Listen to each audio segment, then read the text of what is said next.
Hi there, this is Portfolio Format Video B, which is designed to tell you a little bit about what needs to go into your portfolio and how you have to put it together. If you go to the Portfolios Overview, which is accessible here on the week 13 or in the top sidebar, the Portfolio Content and Format handout is the item number 2 on your list. And once you select it and open the document, you'll see this handy guide for you for telling you all you need to know about the basics of your portfolio and what it needs to look like. And I think a lot of it's self-explanatory, but I want to emphasize a few things and a few questions that people have about this. The portfolio consists of 14 to 16 pages. Okay, and that does not include works cited pages. It doesn't include empty space on a page. So if you have a half page and the bottom half of it is empty, that's a half a page. Okay, so 2 halves equal a whole. So you need to be careful with your counting. It's not just physical pieces of paper. Likewise, you might have more than 16 pages in your portfolio, but that doesn't mean it's more than 16 pages long because you have to account for the empty space and the works cited. And if you have charts or graphs or pictures or images, that wouldn't count towards your page total either. Okay, so 14 to 16 pages.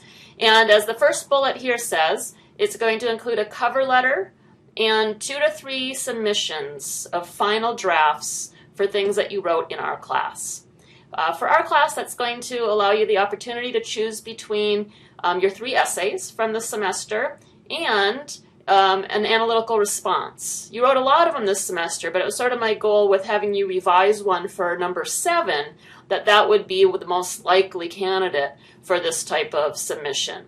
And making your choices here is going to be based on what will show you off to best advantage. As I mentioned in the overview video, this is where you're going to show what you're capable of. This is where you get judged on your writing itself. Okay, you've been scored for your process and completion of assignments all semester, and this is sort of where it all comes together.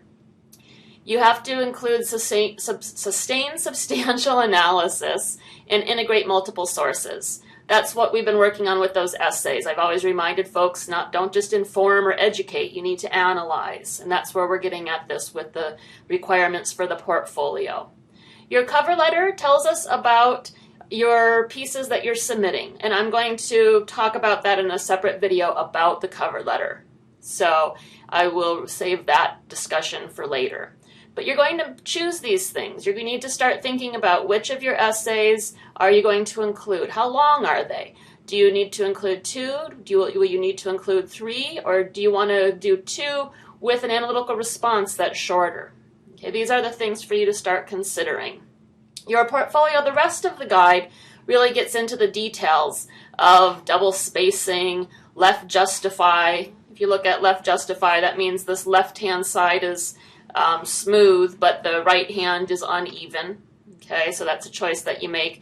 1-inch margins. You need to have the portfolio number, which you're going to be selecting from the list in week 13, and your page number in the header of every page. Okay, this is important. It's not on the top line of the page. It's actually in the header. Okay. You'll see that your letter is single-spaced, and your essays, though, will all be double-spaced. It's important that you keep the font that's required, which is Times New Roman, that you use 1-inch margins on all sides. Okay, this is going to help you make sure that you meet the length requirements. If you've been using margins that are too large or different fonts or have spacing that's irregular, you don't skip lines between paragraphs in your essay, although you do in your single-spaced letter. You need to make those changes now so that you know really how long your portfolio is. You're going to submit just your final drafts, and the thing that's sort of important in your case, and I mentioned this, is that the last 4 items in the portfolio format section, staple each submission separately, put it in a folder. That's not relevant to you because you're going to be doing your portfolio as a single document digital upload.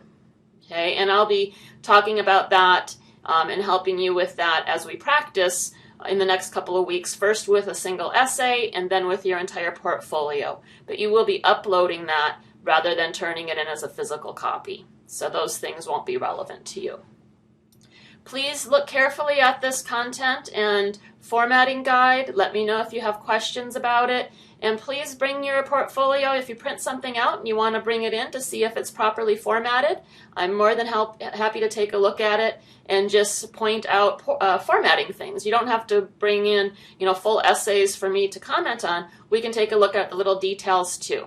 So if you have any questions, let me know, and keep working hard to get to the end. Take care.